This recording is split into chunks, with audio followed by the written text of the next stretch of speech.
Եթերում լուրերի կիրակնորյա թողարկումն է, ես Արա Աբրահամյանն եմ, բարև ձեզ, միասին փորձելու ենք ամփոփել անցնող շաբաթվա կարևոր իրադարձություններն ու ուշագրավ զարգացումները։ Եվրոպական քաղաքական համայնքի 8-րդ գագաթնաժողովին մասնակցելու համար Հայաստան են ժամանել ավելի քան 50 երկրների ավելի քան 500 ներկայացուցիչներ, տարբեր պետությունների ղեկավարներ, վարչապետներ եւ միջազգային կառույցների բարձրաստիճան պաշտոնյաներ։ Գագաթնաժողովի շրջանակում կայացել է երկկողմ եւ բազմակողմ հանդիպումներ, որոնց ընթացքում քննարկվում են տարածաշրջանային անվտանգությանը, եվրոպական գործակցությանը եւ տնտեսական կապերի զարգացմանը վերաբերող հարցեր։ Սիրելի ժողովուրդ, առաջիկա օրերին խոշոր իրադարձություններ են սպասվում Հայաստանի Հանրապետությունում։ Եվրոպական քաղաքական համայնքի 8-րդ գագաթնաժողովին մասնակցելու նպատակով Երևան են ժամանել ավելի քան 50 երկրների ավելի քան 500 ներկայացուցիչներ, պետությունների ղեկավարներ, վարչապետներ եւ միջազգային կառույցների բարձրաստիճան պաշտոնյաներ։ Հայաստան են ժամանել Ուկրաինայի նախագահ Վոլոդիմիր Զելենսկին, Ֆրանսիայի նախագահ Էմանուել Մակրոնը, ՆԱՏՕ-ի գլխավոր քարտուղար Մարկ Ռյուտեն, Եվրոպական խորհրդարանի նախագահ Անտոնիո Կոշտան, Եվրոպական հանձնաժողովի նախագահ Ուրսուլա ֆոն դեր Լայենը, Եվրոպական խորհրդարանի նախագահ Ռոբերտա Կանադայի վարչապետ Մարկ Քարնին, Միացյալ Թագավորության վարչապետ Քիր Սթարմերը, Իտալիայի նախագահների խորհրդի նախագահ Ջորջա Մելոնին, Լեհաստանի վարչապետ Դոնալդ Տուսկը, Վրաստանի վարչապետ Իրակլի Կոբախիձեն, նաև Թուրքիայի փոխնախագահ Ջևդետ Յիլմազը։ Գագաթնաժողովին մասնակցելու նպատակով Երևան են ժամանել նաև Անդորայի, Լիխտենշտեյնի, Էստոնիայի, Լիտվայի, Լյուքսեմբուրգի, Ֆինլանդիայի, Սերբիայի, Նորվեգիայի, Չեխիայի, Բելգիայի, Ալբանիայի, Խորվաթիայի եւ Իռլանդիայի վարչապետները, Հյուսիսային Մակեդոնիայի, Բուլղարիայի, Հունաստանի, Մոլդովայի, Ռումինիայի, Մոնտենեգրոյի եւ Կիպրոսի նախագահները, Մոնակոյի իշխանը, Կոսովոյի գործող վարչապետը, Բոսնիա եւ Հերցեգովինայի նախագահության նախագահողը, նաեւ Եվրոպայի խորհրդի եւ ԵԱՀԿ գլխավոր քարտուղարները։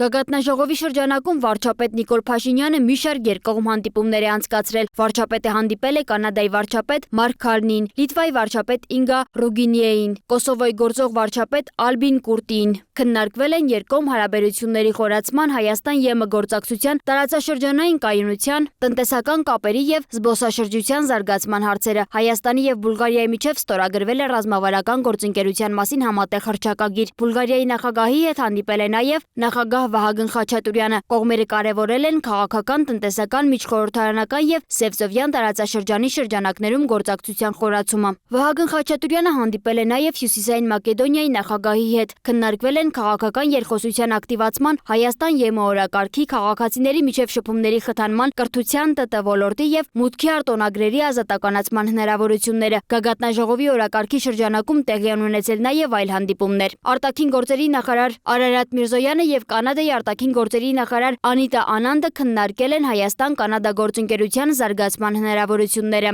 Անվտանգության խորհրդի քարտուղար Արմեն Գրիգորյանն էլ ընդունել է Միացյալ Թագավորության վարչապետի ազգային անվտանգության հարցերով խորհրդական Ջոնաթան Փաուելին։ Կողմերը քննարկել են երկկողմ օրակարգի, նաև տարածաշրջանային ու միջազգային անվտանգության հարցեր։ Երևանում երկկողմ հանդիպում է ունեցել նաև Ուկրաինայի նախագահ Վոլոդիմիր Զելենսկին, Միացյալ Թագավորության վարչապետ Քիր Սթարմերի հետ։ Ֆրանսիայի նախագահ Էմանուել Մակրոնը, որը Հայաստան է ժամանել նաև պետական այցի շրջանակում, Երևանում նշել է, որ Ադրբեջանի նախագահ Իլհամ Ալիևի հետ քննարկելու է հայ գերիների հարցը։ Մակրոնը հայտնել է նաև, որ այդ թեման քննարկելու է նաև վարչապետ Նիկոլ Փաշինյանի հետ։ Եվրոպական խորհրդի նախագահ Անտոնիո Կոշտան ժամանելով Երևան նշել է, որ Եվրոպան Հայաստանում կհավաքվի քննարկելու անվտանգության եւ հավաքական դիմադրողականության ամրապնդման հարցեր։ Եվրահանձնաժողովի նախագահ Ուրսուլա ֆոն դեր Լայենն էլ ընդգծել է, որ Երևանում քննարկվելու են մայրցամաքային նշանակության հարցերը, անվտանգությունից մինչև էներգիա եւ կապակցվածություն։ Նա կարևորել է նաեւ առաջին Հայաստան-ԵՄ գագաթնաժողովի անցկացումը։ Պաշտոնական հանդիպումներին զուգահեռ մի շարք պատվիրակությունների ներկայացուցիչներ այցելել են Ծիծեռնակաբերդի հուշահամալիր հարգանքի տուրք մատուցելու Հայոց ցեղասպանության զոհերի հիշատակին։ Պաշտոնական հանդիպումներից հետո հյուրերի համար կազմակերպվել է շրջայց Երևանում։ Ֆրանսիայի նախագահ Էմանուել Մակրոնը զբոսնել է Հանրապետության հրապարակի հարակից զբոսայգում։ Օրվա ավարտին վարչապետ Նիկոլ Փաշինյանի անունից ի պատիվ Եվրոպական քաղաքական համայնքի 8-րդ գագաթնաժողովի մասնակից պետությունների նախագահների, կառավարությունների եւ միջազգային կազմակերպությունների ղեկավարների տրվել է պաշտոնական ընթրիք։ Գագաթնաժողովի առիթով Երևանում հեռուստաաշտարակը փոխել է գույները։ Քաղաքի երկնքում անցկացվել են նաև դրոն շոու նվիրված Եվրոպական քաղաքական համայնքի գագաթնաժողովին, Հայաստան-ԵՄ գագաթնաժողովին եւ Ֆրանսիայի նախագահի այցին։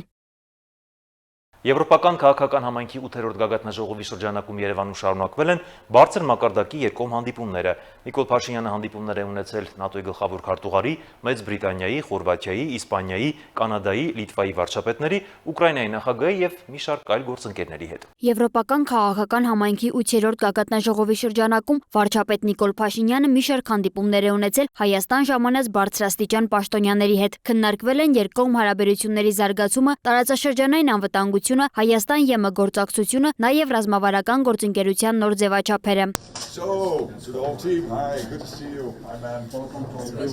Վարչապետ Նիկոլ Փաշինյանը հանդիպում է ունեցել ՆԱՏՕ-ի գլխավոր քարտուղար Մարկ Ռյուտեի հետ։ Հանդիպման ընթացքում կողմերը քննարկել են տարածաշրջանային անվտանգությանը, Հայաստան-ՆԱՏՕ գործակցության ընթացքին եւ զարգացման հեռանկարներին առնչվող հարցեր։ Փաշինյանը կարևորել է գործընկերության շարունակական խորացումը, ընդգծելով ժողովրդավարական բարեփոխումների եւ պաշտպանական ոլորտում կարողությունների զարգացման ուղղությամբ իրականացվող քայլերը։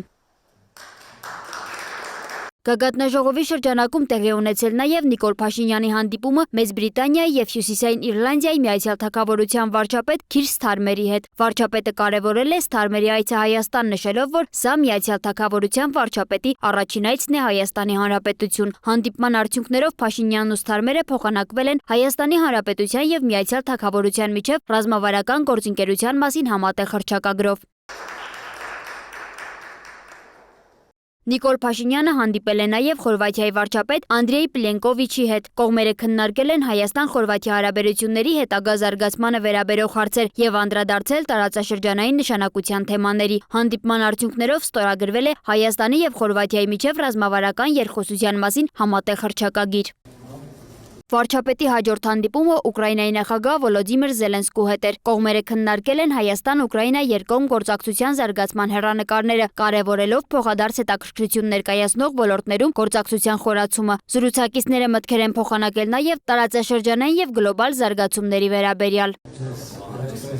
Գագաթնաժողովի շրջանակում տեղի է ունեցել նաև Փաշինյանի եւ Թուրքիայի փոխնախագահ Ջևդետ Ելմազի հետ հանդիպումը, որի ընթացքում ստորագրվել է Հայաստանի Հանրապետության եւ Թուրքիայի Հանրապետության սահմանին տեղակայված պատմական Անիի Մետաքսի ճանապարհի կամրջի համատեղ վերականգնման աշխատանքների իրականացման արձանագրությունը։ Անիի պատմական կամուրջը գտնվում է հայ-թուրքական սահմանին եւ համարվում է տարածաշրջանի պատմամշակութային կարևոր հուշարձաններից մեկը։ Կամրջի վերականգնման շուրջ արձանագրության ստորագրումը ներկայացվում է որպես մշակութային ժառանգության պահպանման ուղղված քայլ։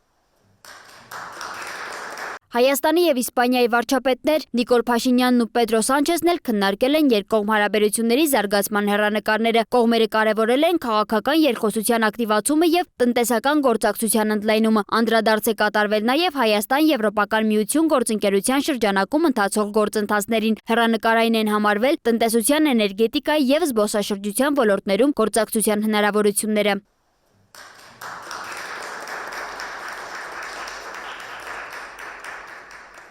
Երևանում պաշտոնապես բացվել է նաև Բելգիայի թագավորության դեսպանությունը։ Արարողությանը մասնակցել են Հայաստանի վարչապետ Նիկոլ Փաշինյանն ու Բելգիայի վարչապետ Բարտ դե Վևերը։ Երկու երկրների ղեկավարները դեսպանության բացումը գնահատել են որպես հայ-բելգիական հարաբերությունների զարգացման նոր փուլ, ընդգծելով քաղաքական, տնտեսական, տեխնոլոգիական եւ ժողովրդավարական գործակցության խորացման կարևորությունը։ Սա իսկապես պատմական պահ է, խոր հպարտությամբ ենք բացում Բելգիայի դեսպանությունը Հայաստանում, քաղաքակրթության օրաններից մեկում։ Այս դեսպանությունը պարզապես երկու երկրների երկարատև կապի խորհրդանիշ չէ, այլ ապագայի հանդեպ մեր հանձնառության արտահայտությունը։ Մենք պատրաստ ենք խորացնել գործակցությունը բիզնեսի, նորարարության, տեխնոլոգիաների, ենթակառուցվածքների եւ գիտական փոխանակման ոլորտներում։ Բելգիան ամուր կանգնած է Հայաստանի կողքին եւ կշարունակի ամրապնդել մեր երկրների բարեկամությունը։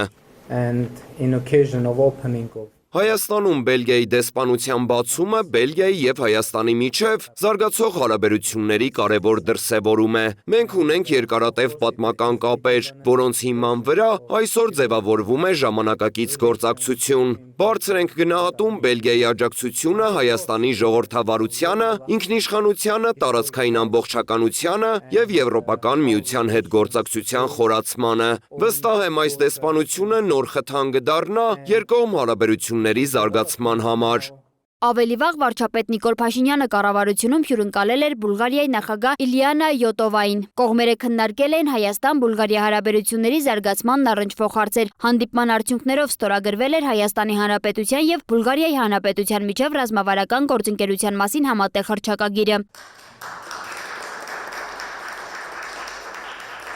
Վարչապետը հանդիպել էր նաև Լիտվայի վարչապետ Ինգա Ռուգինիային, Ալբին Կուրտի, Կանադայի վարչապետ Մարկ Քարնիի հետ։ Կողմերի միջև քննարկվել են Հայաստանի երկկողմ հարաբերությունները խորացնելու, գործընկերությունը նոր մակարդակի բարձրացնելու, նաև Հայաստան-ԵՄ գործընկերությանն առնչվող հարցեր։ Հանդիպման ընթացքում Կանադայի վարչապետը շնորհակալություն էր հայտնել Հայաստանին Իրանի շուրջ ստեղծված իրավիճակի պայմաններում կանադացիներին ցուցաբերած աջակցության համար։ Երևանում կայացել է Հայաստան-Եվրոպական միություն Անդրանիկ գագաթնաժողովը Նիկոլ Փաշինյանի, Անտոնիո Կոշտայի և Ուրսուլա ֆոն դեր Լայնի մասնակցությամբ։ Հանդիպման ընթացքում կողմերը քննարկել են քաղաքական, տնտեսական և անվտանգության ոլորտներում գործակցության առանցքային ուղղությունները, շեշտադրելով ժողովրդավարական բարեփոխումներին աջակցությունը, ներդրումային հնարավորությունների ընդլայնումը և տարածաշրջանային կայունության ապահովումը։ Գագաթնաժողովը դիտարկվում է որպես կարևոր մեկնարկային կետ Հայաստան-Եվրոպական միություն հարաբերությունները նոր, ավելի բարձր մակարդակի հասցնելու ճանապարհին։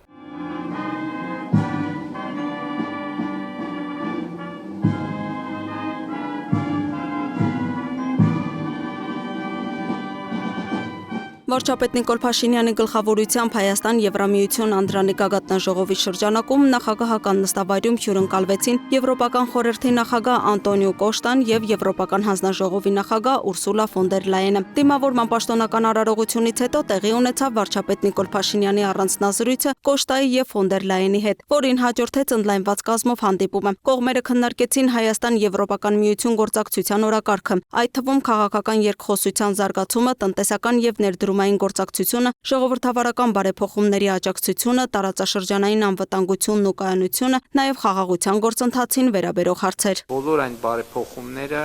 որ հնարավոր էր իրագործել հենվելով միայն քաղաքական կամքի վրա, այդ բոլոր բարեփոխումները իրականացված են։ Բարեփոխումների հետագա ընթացքը ապահովելու համար անհրաժեշտ է ինստիտուցիոնալ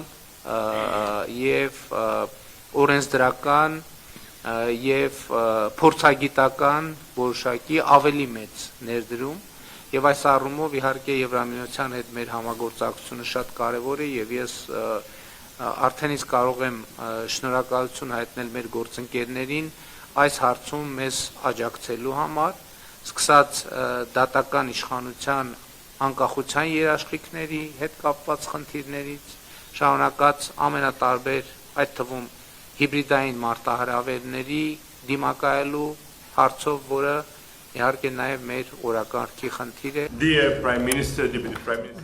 Այսօր երկրորդ կարևոր պատմական իրադարձությունն է տեղի ունենում՝ ԵՄ Հայաստան առաջին գագաթնաժողովը։ Սա հստակ ազդակ է այն մասին, թե ինչպես է Եվրամիությունը ցանկանում զարգացնել հարաբերությունները Հայաստանի հետ։ Եվրոպական միությունը պատրաստ է ընդլայնել աջակցությունը տնտեսական զարգացման, ենթակառուցվածքների բարելավման, նաև մարդկանց միջև կապերի ամրապնդման ուղղություններով։ Այս գագաթնաժողովը մեկնարկային կետ է մեր գործակցությունը նոր մակարդակի հասցնելու համար։ Հայաստան-Եվրամիություն հարաբերությունները հիմնված են ընդհանուր արժեքների, պատմական կապերի և փոխադարձ վստահության վրա։ Հայաստանը և ԵՄ-ն այսօր ավելի մոտ են, քան երբևէ։ Այսօր մենք այդ կապը խորացնում ենք, ընդլայնելով գործակցությունը տնտեսության, էներգետիկայի, ենթակառուցվածքների և բարեփոխումների աջակցության ոլորտներում։ Մենք ցանկանում ենք տեսնել ուժեղ, կայուն և զարգացող Հայաստան և պատրաստ ենք շարունակել աջակցել այդ ճանապարհին։ Երևանում կայացած Հայաստան-Եվրամիություն առաջին գագաթնաժողովը կարևոր շրջադարձային փուլ դարձավ երկկողմ հարաբերությունների զարգացման մեջ, նշանավորվելով ռազմավարական մի շարք փաստաթղթերի ստորագրմամբ և գործակցության խորացման նոր ուղղություններով։ Գագաթնաժողովի արդյունքում ընդունվեց համատեղ հռչակագիր, ըստ որի Եվրոպական միությունը վերահաստատում է Իրան-Սասան հանձնառությունը աջակցելու Հայաստանի ինքնիշխանությանը, դիմակայունությանը, համապարփակ բարեփոխումների օրակարգին, խաղաղության խաչմերուկ նախաձեռնությանը։ Բացի այդ 270 միլիոն եվրո արժողությամբ դիմակայունության և աճի ծրագիրը շարունակում է նպաստել Հայաստանի սոցիալ-տնտեսական բարեփոխումների օրակարգի առաջմղմանը։ Հնարավոր է դիտարկել 2027 թվականից հետո ֆինանսական աջակցության նոր ուղղություններ Հայաստանի բարեփոխումների օրակարգին։ Գլոբալ դարպաս ռազմավարության շրջանակում Եվրամիության ներդրումները Հայաստանում ակնկալվում է,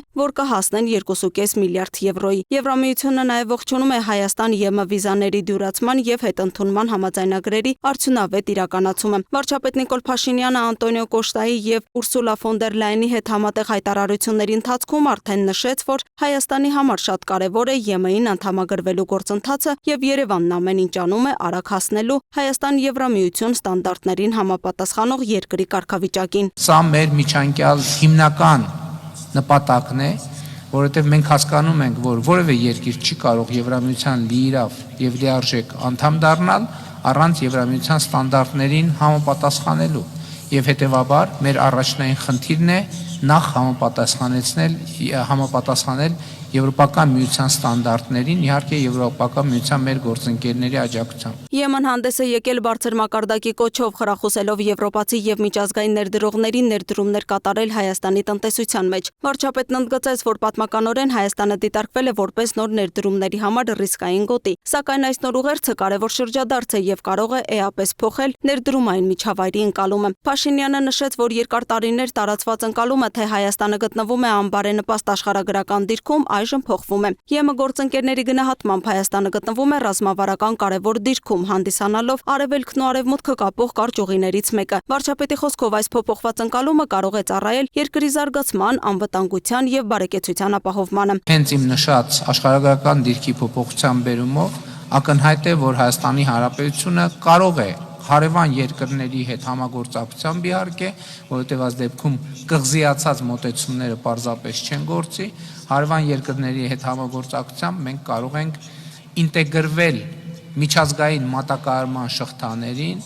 երկաթուղային փոխադրումներին, ավտոմոբիլային փոխադրումներին։ Փաշինյանի խոսքով կենսաչափական անձնագրերի ներդրմանը զուգահեռ նախատեսվում է զարգացնել սահմանի անկոնտակտ հատման ենթակառուցվածքները բոլոր անցակետերում, այդ թվում օդանավակայաններում։ Ըստ Փաշինյանի Եվրոպական միությունն արդեն իսկ ներդրումներ է իրականացնում սահմանների կառավարման ոլորտում, օրինակ բերելով Հայաստան-Իրան սահմանին ագարակի անցակետի եւ հարակից ենթակառուցվածքների կառուցումը։ Վարչապետը նաև անդրադարձավ տարածաշրջանային կապակցվածության ծրագրերին, շեշտելով, որ արևելքից արևմուտք ամենակարճ ճանապարհը կարող է անցնել Հայաստանի տարածքով, ինչը նրա գնահատմամբ մեծ ներդրումային ներուժ է ստեղծում եւ կարեւոր ազդակ միջազգային ներդրողների համար։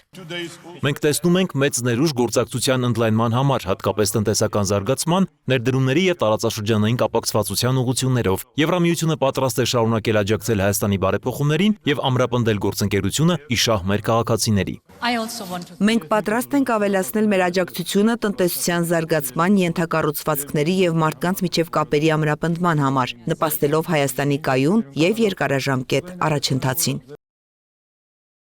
Փարիզն ու Երևանը պատրաստ են իրենց հարաբերությունները տեղափոխել նոր ռազմավարական խորհրդության մակարդակ։ Մակրոնի պետական այցը Հայաստան ընդգծեց երկու երկրների միջև ձևավորված բացառիկ վստահությունը եւ դարձավ ազդակ թե տարածաշրջանին, թե միջազգային գործընկերներին, որ այս գործակցությունը ձեռք է բերում երկարաժամկետ ու համակարգային բնույթ։ Ուշ երեկոյանն էլ Հայաստանի նախագահական նստավայրում կայացած հանդիպումը վերածվել է ոչ միայն դիվանագիտական կարևոր իրադարձության, այլև քաղաքական հստակ ուղերձի։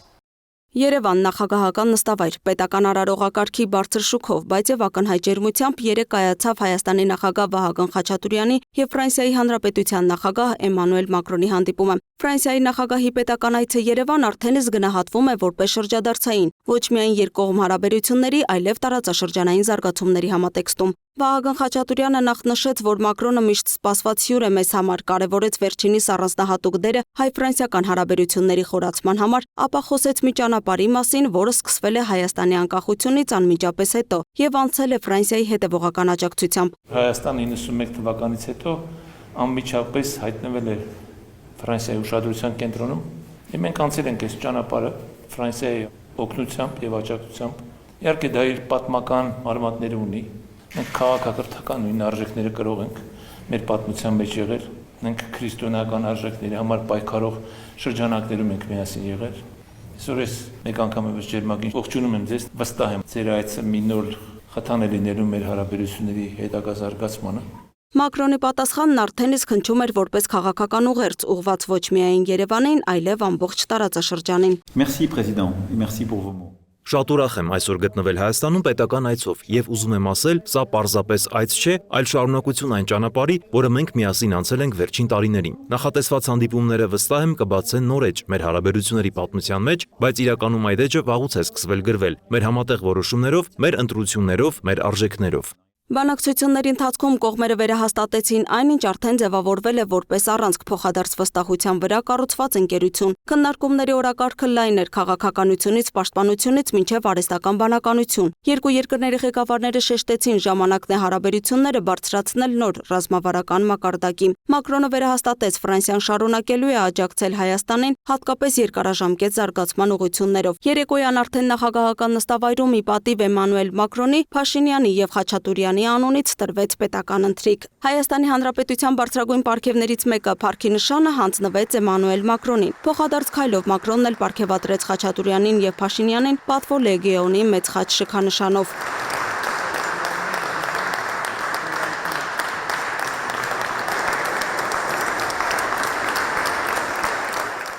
Այնուհետև Փաշինյանն իր ելույթում նախ նշեց, որ Մակրոնի Երևան այցը շրջադարձային է, ապա հիշեց մի պահ, որը նրա ձևակերպամբ դարձել է Հայաստանի այսօրվա իրականության հիմնասյունը 2022 թվականի Պրահայի քառակողմ հանդիպումը։ Այսօրվա մեր իրականության եւ տարածաշրջանային ռազմավարության ճարտարապետությունը ըստ էության ձևավորվել է 2022 թվականի հոկտեմբերի 6-ին Պրահայում տեղի ունեցած քառակողմ հանդիպման ժամանակ։ Գիտեք, այն մարդիկ, ովքեր ներկա չեն եղել այդ հանդիպման սենյակում, ամենայն հարգանքով ես ներողություն եմ խնդրում, բայց չեն կարող ասել, որ ամբողջությամբ իրապես եւ խորապես ճանաչում են նախագահ Մակրոնին։ Որովհետեւ այն, ինչ ես այդ օրը տեսել եմ, այդպիսի համոզմունք, այդպիսի նվիրվածություն, այդպիսի սկզբունքայնություն, այդպիսի հետևողականություն, այդպիսի համոզվածություն, այդպիսի աներերություն, այդպիսի վճռականություն, այդպիսի որոշում, որ պատմությունը պետք է կերտվի, ես չեմ կարդացել ոչ մի գրքում։ Եթե ինձ պատմեին որևէ մեկը այդ օրվա իրադարձությունները, ես չէի կարող հավատալ դրան։ Ես երեկ էլ նախագահ Մակրոնին առիթ ունեցել եմ ասելու, որ ես մինչև հիմա, երբ որ հետահայաց հիշում եմ այդ ամեն ինչը, ես դժվարությամբ եմ հավատում այն ամենին, ինչ տեսել եմ սեփական աչքերով, ինչ լսել եմ անձամբ։ Մենք ամենադժվար պահին զգացինք նախագահ Մակրոնի աջակցության ձեռքը, ասաց Փաշինյանն ու հավելեց. այսօրվա մեր իրականության մեջ նրա դերը շրջադարձային է։ Հայաստանի վարչապետն առաջարկեց բաժակ բարձրացնել ի պատիվ Հայաստանի բարեկամ Մակրոնի։ Պարոն նախագահ, ձեր կենաց։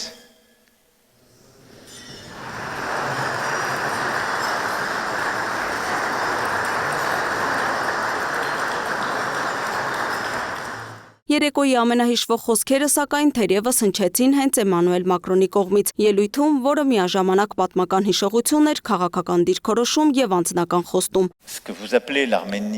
Ես ոչինչ չեմ մոռացել այն օրերից, երբ տարածաշրջանում իրավիճակը ծայրահեղ լարված էր, եւ դուք, պարոն վարչապետ, ստիպված էիք ընդունել բարդ, երբեմն ցավոտ որոշումներ ձեր երկրի համար, բայց ուզում եմ շատ հստակ ասել, եթե մենք այդ ժամանակ ձեր կողքին էինք, ապա դա ոչ թե հաշվարկի, այլ համոզմունքի արդյունքն էր։ Դա արդար էր։ Ձեր ժողովրդի պայքարը միշտ եղել է արդար, լինի դա ցեղասպանության դեմ, ներխուժումների դեմ, թե ձեր ինքնիշխանության եւ տարածքային ամբողջականության պաշտպանության համար։ Եվ մեր պատկերացմամբ խաղաղությունը հենց դա է։ Լինել այդ արդար պայքարների կողքին, նույնիսկ այն ժամանակ, երբ դա չի բխում մեր անմիջական շահերից, երբ ավելի հեշտ կլիներ լռել կամ այլ ուղղությամբ նայել։ Նա շարունակեց ընդգծելով հայ-ֆրանսիական հարաբերությունների խորքային բնույթը։ Մեր ժողովուրդների միջև կապը պայմանավորված չէ միայն քաղաքականությամբ, այն գալիս է պատմությունից, հիշողությունից, մշակույթից։ Կան մարդիկ, որոնց ընտանիքները կապված են այս պատմության հետ։ Կան նրանք, որոնք պարզապես սիրել են Հայաստանը առանց որևէ արմատի, բայց բոլորի համար կա մի ընդհանուր բան՝ արդարության զգացումը։ Երբ պայքարը արդար է, մենք այնտեղ ենք միասին։ Երբ խոսքը վերաբերում է արժեքներին, մենք ճանաչում ենք միմյանց եւ կանգնում կողք կողքի։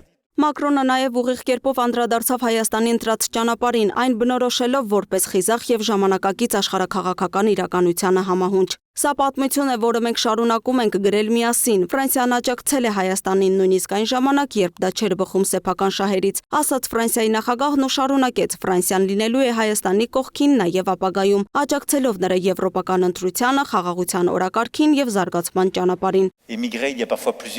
Եթե մենք ձեր կողքին էինք, ապա դա այն պատճառով էր, որ դա արդար էր։ Հայաստանը միշտ վարել է արդար պայքար։ Դուք ընտրել եք խաղաղության ճանապարհը մի տարածաշրջանում, որտեղ դա ամենադժվար ընտրություններից մեկն է։ Խաղաղություն ցանկանալը, երբ քեզ վրա հարձակվում են, պահանջում է բացառիկ խիզախություն։ Դուք ընտրել եք Եվրոպան, ընտրել եք անկախությունը, կայունությունը եւ բարգավաճումը, եւ մենք աջակցում ենք այդ ընտրությանը, որովհետեւ այն արդար է, այն ճիշտ է եւ այն համապատասխանում է այս ժամանակների պահանջներին։ Եվ Ֆրանսիան ցանկանում է լինել այդ ճանապարհի մի մասը։ Մակրոնի այս այցն իր ամբողջ խորհրդանշականությամբ եւ հստակ քաղաքական բովանդակությամբ փաստում է մի բան. Հայաստան-Ֆրանսիա հարաբերությունները մտնում են նոր փուլ, ավելի խորը եւ համակարգային փուլ։ Դա արդեն ոչ միայն բարեկամություն է, այլև համատեղ ձևավորվող ապագա, որտեղ արժեքները, անվտանգությունն ու զարգացումը միահյուսվում են մեկ ընդհանուր ռազմավարության մեջ։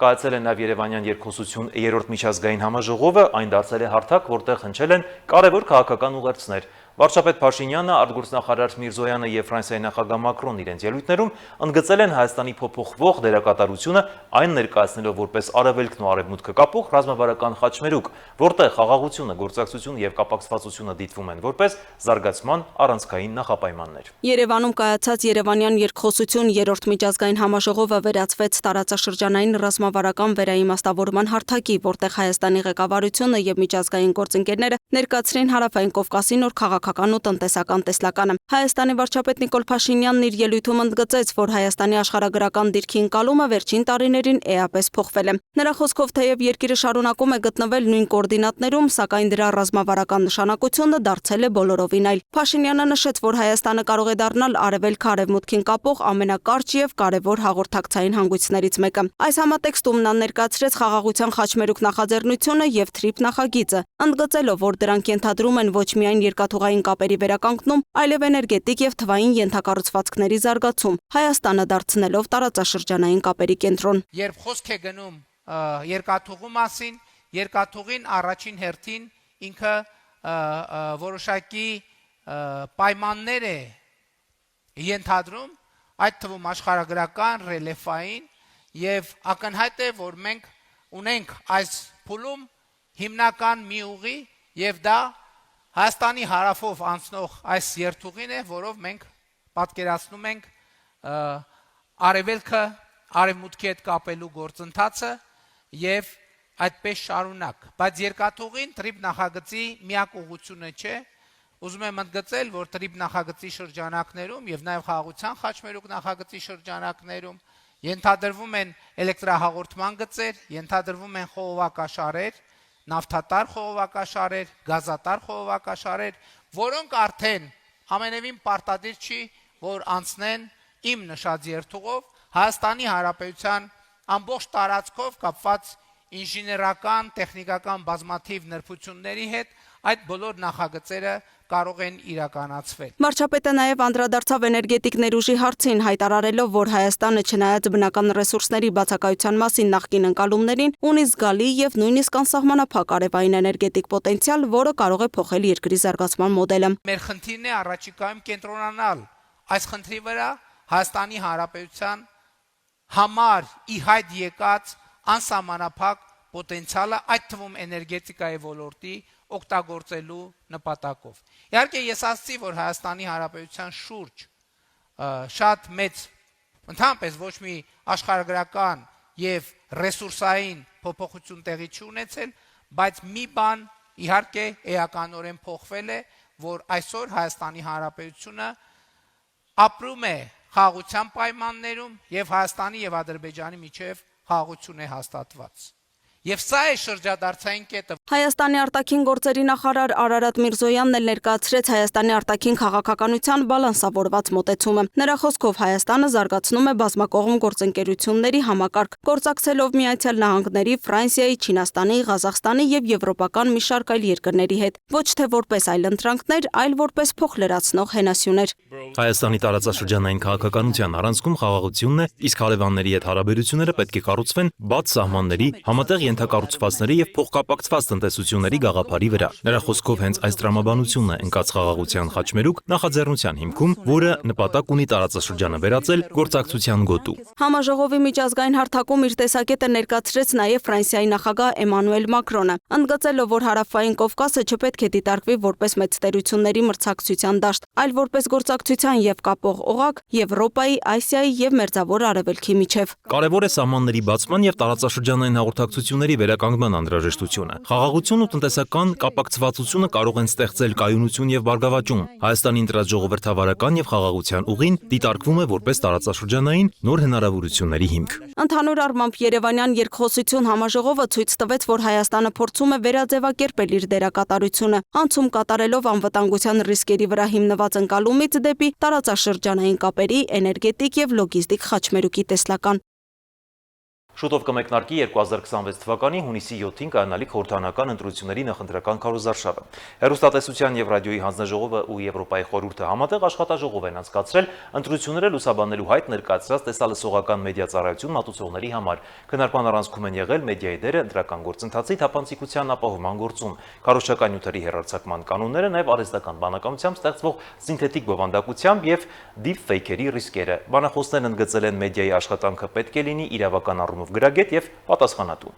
Ընտրությունների լուսաբանման գործընթացում մեդիայի դերը կարևոր է ոչ միայն հանրությանը տեղեկացնելու, այլև ընտրական գործընթացի թափանցիկությունն ու լեգիտիմությունն ապահովելու տեսանկյունից։ Հեռուստատեսության եւ ռադիոյի հանձնաժողովն ու Եվրոպայի խորհուրդը խոսքի եւ մամուլի ազատության եւ տեղեկատվության հասանելիության խթանումը Հայաստանում ծրագրի շրջանակում կազմակերպել էին համատեղ աշխատաժողով։ Ընտրությունները լուսաբանելու հայտ ներկայացրած տեսալսողական մեդիա ծառայություն մատուցողների մասնակցությամբ։ Հեռուստատեսության եւ ռադիոյի հանձնաժողովի նախագահ Տիգրան Հակոբյանը նշել է, որ առանց ընտրական ժողովրդավարության հնարավոր չէ խոսել լիարժեք ժողովրդավարության մասին, իսկ դրա կարևոր հենասյուներից մեկը ազատ մեդիան է։ Դասական ճշմարտությունն է, որ առանց էլեկտորալ դեմոկրատիայի ժողովրդավարություն չի լինում, իսկ ես համոզված եմ, որ էլեկտորալ դեմոկրատիայի հիմքերից մեկը սյունակարելից դա ազատ մեդիան է։ Այսինքն մեդիան փնտրում է եւ բուն է դնում այնտեղ, որտեղ կա էլեկտորալ դեմոկրատիա, դա միանշանակ է եւ մենք գոնե չենք կարող ասել, որ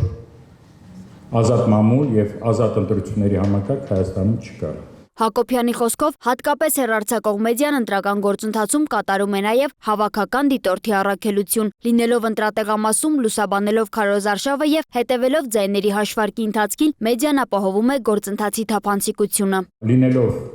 ձայների հաշվարկման կենտրոններում, դուք ապահովում եք առաջինը թափանցիկությունը եւ երկրորդը դուք բոլորդ բարձրացնում եք ընտրությունների անցկացման լեգիտիմությունը։ Որտեղ ընտրությունների լեգիտիմությունը բարձրացում է նույնիսկ ամենաանդիմադիր, ամենադաժան քննադատությամբ մեդիան, որտեղ եթե կա այդպիսի մեդիան,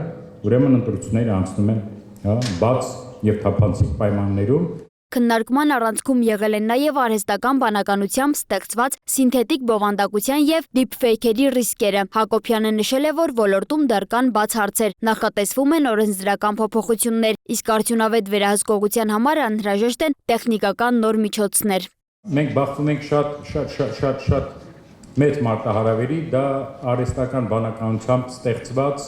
սինթետիկ բովանդակությունն է ու դիփֆեյքերը, ամեն օր, ամեն ժամ դուք դա տեսնում եք։ Եվ որոշ օրենսդրական փոփոխություններ են նախատեսվել, որոնք դեր մշակման կարիք ունեն, որոնց կարգերը մենք դեռ չենք ընդունել, որտեղ դա շատ բարդ է, մենք պետք է նաև ձեռք բերենք համապատասխան տեխնիկական միջոցներ եւ կառավարությունը մեզ աջակցելու է, խոստացել են։ Աշխատաժողովին մասնակցել է նաև Եվրոպայի խորհրդի Երևանյան գրասենյակի ղեկավար Մաքսիմ Լոնգանգեն։ Նա կարևորել է խոսքի եւ մամուլի ազատությունը, նաև տեղեկատվության հասանելիությունը, ընդգծելով, որ ընտրությունների ժամանակ քաղաքացին պետք է ունենա վստահելի տեղեկատվություն իր կարծիքն ու ընտրությունը ձևավորելու համար։ Ուրախ եմ մասնակցել այս կարևոր միջոցառմանը։ Տեղեկատվության հասանելիությունը, խոսքի եւ մամուլի ազատությունը ժողովրդավարական գործընթացների հիմքում են։ Քաղաքացին պետք է ունենա բավարար եւ հավաստի տեղեկատվություն իր կարծիքն ու ընտրությունը ձևավորելու համար։ Մեդիայի դերը հատկապես կարևոր է ընտրական գործընթացներում, քանի որ այն նպաստում է տեղեկացված ընտրությանը եւ հանրային վստահության ամրապնդմանը։ Կենտրոնական ընտրական հանձնաժողովի նախագահ Վահագն Հովակիմյանն էլ իր հերթին շեշտել է, որ ընտրությունները լուսաբանող լրագրողները պետք է ծանոթ լինեն ընտրական օրենսգրքին։ Նրա խոսքով իրավական նորմերը չուսումնասիրելը կարող են հանգեցնել սխալ գնահատականների։ Հովակիմյանը նաև ընդգծել է, որ խոսքի ազատությունը չի կարող վերածվել ամենաթողության։ Խոսքի ազատությունը ամենաթողություն չի։ Ոնց տարբերակել խոսքի ազատությունը եւ ամենաթողությունը շատ պարզ։ Երբ որ ձեր խոսքի ազատությունը սկսում է սահմանափակել դիմացինի ազատություն, դա այլևս խոսքի ազատություն չի։ Իսկ ոնց է դա արտացոլված օրենսդրության մեջ, դա կոնկրետ տեսալսողական մեդիայի մասին օրենքում դա այն կարգավորումն է, որ արգելում է վիրավորել, բռնաբարություն, բռնության կոչ անել եւ այլ։ Հասկանաք, այսինքն այս սահմանափակումները, որ դրված է, որ չի կարելի օգտագործել, դա հենց դա է, դա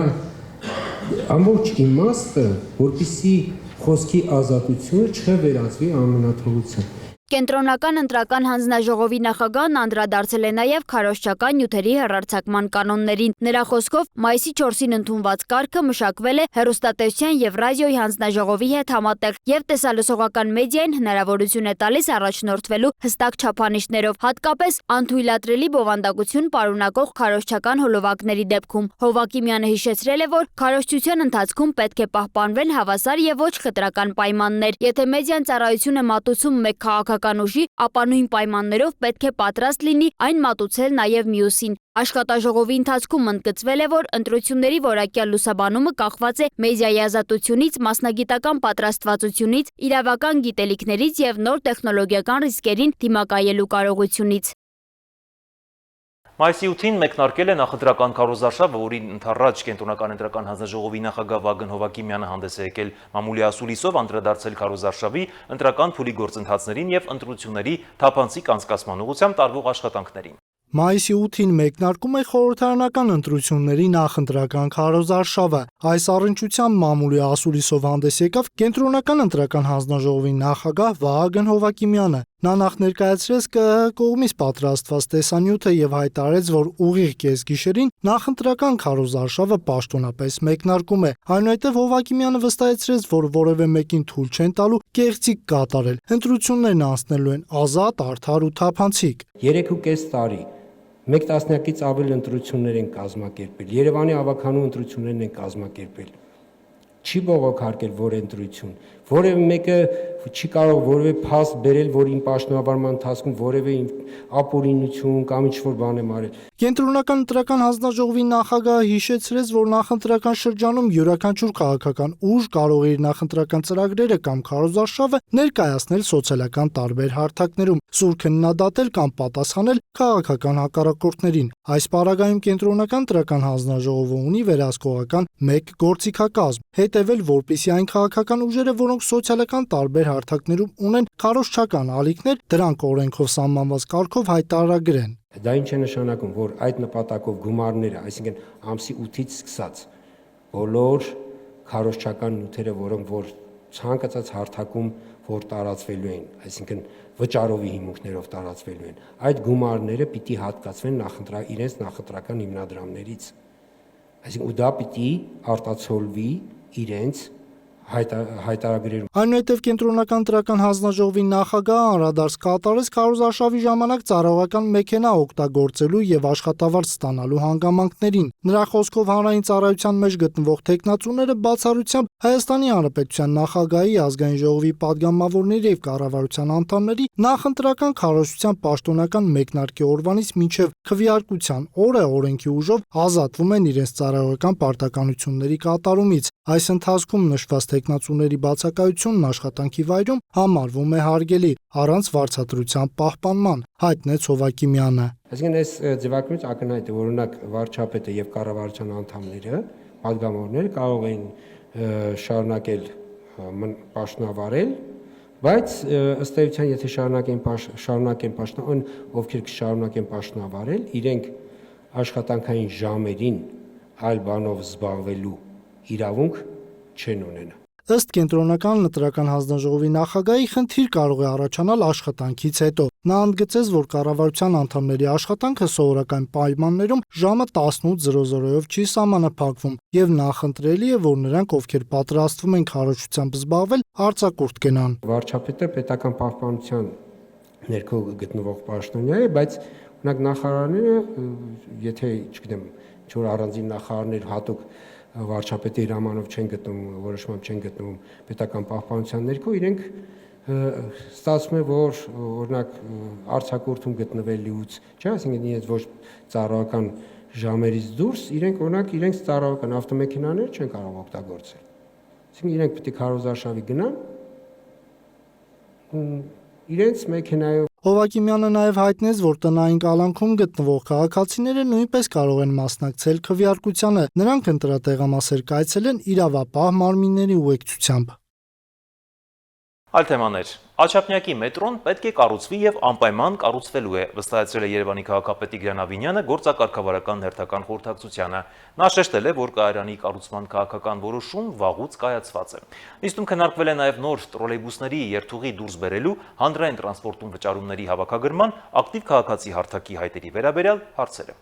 Քաղաքական որոշումը վաղուց կայացված է։ Աջափնյակի մետրոն պետք է կառուցվի եւ անպայման կառուցվելու է։ Այս մասին Երևանի քաղաքապետարանի գործակարգավարական խորհրդակցության ժամանակ ասել է Երևանի քաղաքապետ Տիգրան Ավինյանն անդրադառնալով մայրաքաղաքի տրանսպորտային ենթակառուցվածքների զարգացմանը։ Քաղաքապետն անդրադարձել է նաեւ Աջափնյակ մետրոյի կայարանի հարակից տարածքի քաղաքաշինական ներդրումային ծրագրերին։ Ավինյանը շեշտել է, որ այդ հատվածում կարևոր է նախատեսել մեծ քանակությամբ ավտոկայանատեղիներ։ Շատ կարևոր է այս ծրագրում ունենալ մեծ քանակի ավտոկայանատեղի։ Այսինքն այս հատվածում մենք ունենալու ենք մեծ քանակով ավտոմեքենաներ, որոնք որ պետք է գան եւ այդտեղ կայանեն եւ շարունակեն իրենց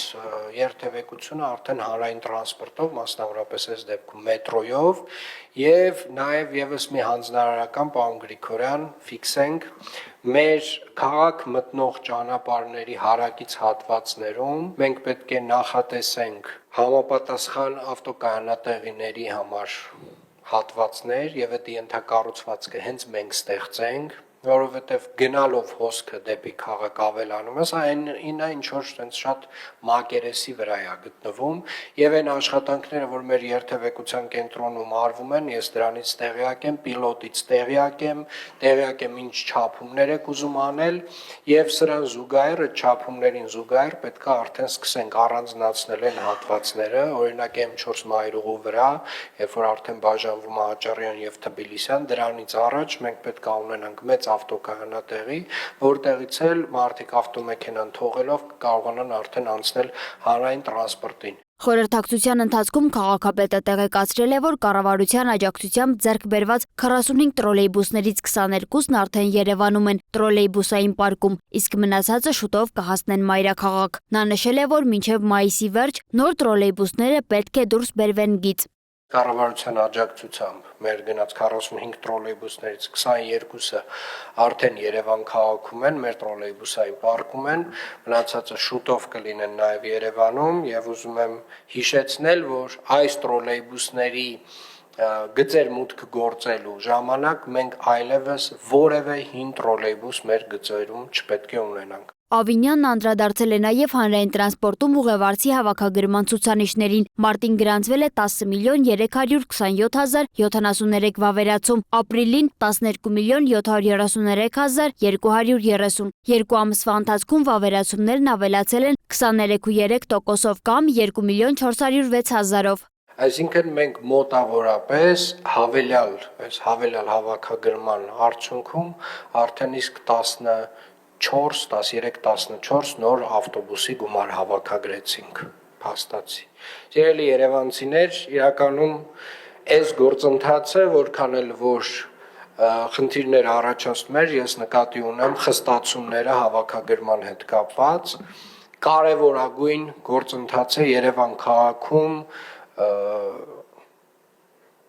արժանապատիվ տրանսպորտ ունենալու տեսանկյունից։ Քաղաքապետը խոսել է նաև ակտիվ քաղաքացի հարթակի միջոցով ներկայացվող հայտերի մասին։ Նա նշել է, որ անձամբ դիմում է ներկայացրել կենտրոն վարչական շրջանում ապօրինի գովազդի վերաբերյալ, սակայն իրեն պատասխանելուց հետո, թե խնդիրը վերացված է, մի քանի օր անց նույն գովազդը կրկին հայտնվել է նույն վայրում։ Ըստ քաղաքապետի այդ աշխատակիցը վարչական շրջանում այլևս անելիք չունի, իսկ նման դեպքերի կրկնության դեպքում պատասխանատվությունը պետք է վերաբերի ոչ միայն տվյալ աշխատակցին, այլև նրա ղեկավարին։ Ավինյանը կարևորել է նաև, որ ակտիվ քաղաքացի հարթակում հայտ ներկայացնողները մնան անանուն։ Նիստում անդրադարձ է եղել նաև Երևանի կենտրոնում հետնյոթնային անցումների փոխարեն ճանապարհային հատվածում հայկական ավանդական գորգեր նկարելու երևույթին։ Խալինա վերջերս շատ մեծ տարածում ստացած, որը իրականացրել ենք Աբովյան փողոցի վրա, Աբովյան Պուշկին խաչմերուկի վրա, ինքը 1828 թվականի հայկական խալու էսկիզով արված, ու կարծում եմ, որ նմանատիպ աշխատանքները շարունակական են լինելու, արդեն ունենք մի քանի վայր, որտեղ նույնպես ունենք մասնավոր գործընկերներից առաջարկ այս խալիներով զարդարելու մեր փողոցները։ Քաղաքապետն էլ արձագանքել է։ Իրականում այն թվում է թե փոքրիկ փոփոխությունները, որոնք որ տեղի են ունենում քաղաքում, էական մեծ տրամադրություն են փոխում եւ իրականում են գույները, որ մեր կենտրոնում առաջացել են, իրապես ազդում են ընդհանուր տրամադրության վրա եւ այսօր նախագահ Մակրոնը, ասում եմ, հարց է տալիս, արդյոք տարբերություն նկատում է 8 տարի առաջվա հետ, 2018 թվականին նա նույնպես այցելել էր Երևան եւ ինքը ասում էր, որ շատ էներգիայով լի է քաղաքը եւ փոխված է եւ կարծում եմ սա այն կարևոր նաև փոփոխությունների արդյունքն է, որոնք որ տեղի են ունենում քաղաքում։ Կասկադի վերակառուցման ծրագրին էլ անդրադարձել է Երևանի քաղաքապետի խորհրդական Սոնա Թևանյանը։ Նրա խոսքով ծրագիրը բաղկացած է երկու հիմնական բաղադրիչից՝ Կասկադի անավարտ հատվածի վերակառուցումից, որտեղ նախատեսվում է մշակութային կենտրոն եւ հարակից հատվածում բազմաֆունկցիոնալ համալիրի կառուցապատումից։ Նրա խոսքով B1 եւ B2 գոտիների ճարտարապետահատակագծային առաջադրանքը կտրամադրվի այս ամսվա ընթացքում։ Ներդրող կողմի վճարման ենթակագումարը միայն այդ առաջադրանքի համար կկազմի 300 միլիոն դրամ։ Այսպիսին էր անցնող շաբաթը, հետևեք Free News-ի լրատվությանը, առողջ եղեք։